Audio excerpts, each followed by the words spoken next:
पुणे जिल्ह्यामध्ये ऊसाची पाचट कुजवण्यासाठी उर्वरा ग्रुपचं स्पीड अँड बेस डिकम्पोजर हे फील्डवर वापरल्यामुळे त्याची ऊसाची पाचटाची कुट्टी झाल्यानंतर ऊस पाचट कुट्टी कुजण्याची प्रात्यक्षिकच्या प्लॉटवर आज आपण आहोत. दिवेकर साहेबांचा हा प्लॉट आहे.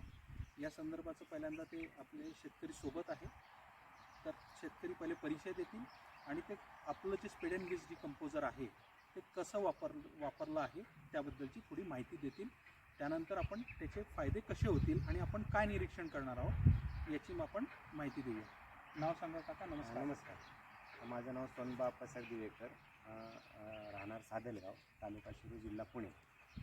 मी गेली 35-36 वर्ष शेती करतो आहे. ऊसाची शेती करतो आहे आणि आत्तापर्यंत म्हणजे आता गेल्या 6-7 वर्षापासून आम्ही पाचट राखण्याचा प्रयोग केलेला आहे गावात.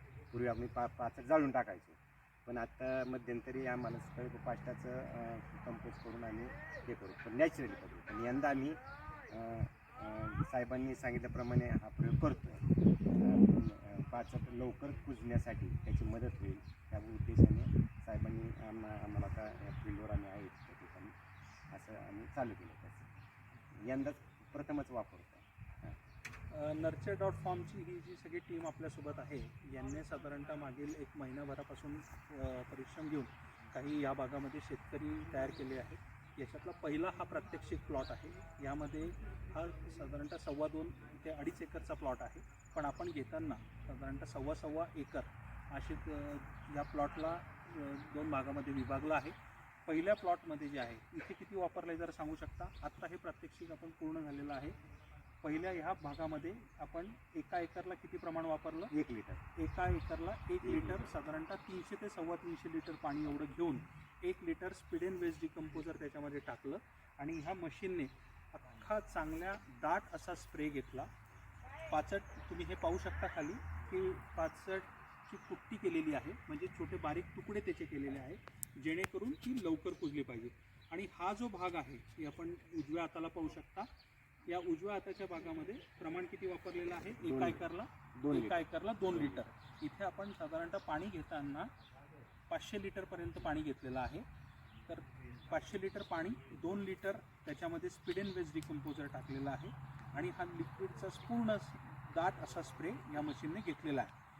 तर याचं साधारणतः आपल्याला निरीक्षण जे करायचं आहे ते 35 ते 55 दिवसामध्ये ही पाचट कशा पद्धतीने कुजते आणि त्याचा आपल्याला जमिनीला अन्नद्रव्य पुरवठा कसा होतो, जमिनीच्या टेक्स्चरमध्ये, म्हणजे जमिनीचं जी त्याची कंडिशन आहे, म्हणजे ती जमीन भुसभुशीत होते आहे का, त्याच्यानंतर जीवाणूंची चांगली संख्या वाढते का, पाचट कुट्टी कशा पद्धतीने कुजते आहे, हे सगळं आपल्याला प्रत्येक याची इत्थंभूत माहितीचं एक पाहायला मिळेल ते 35 ते 55 दिवसामध्ये.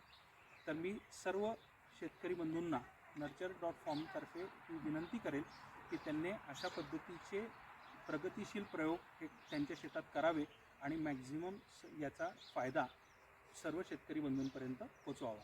इथे माझ्यासोबत ही जी टीम आहे त्यांचं मी परत एकदा धन्यवाद म्हणतो. आपल्या शेतकरी मित्रांचं सुद्धा धन्यवाद म्हणतो की त्यांनी इतक्या चांगल्या पद्धतीने आम्हाला संधी दिली आणि आमचं सगळं म्हणणं ऐकून घेतलं. याबद्दल धन्यवाद. नमस्कार.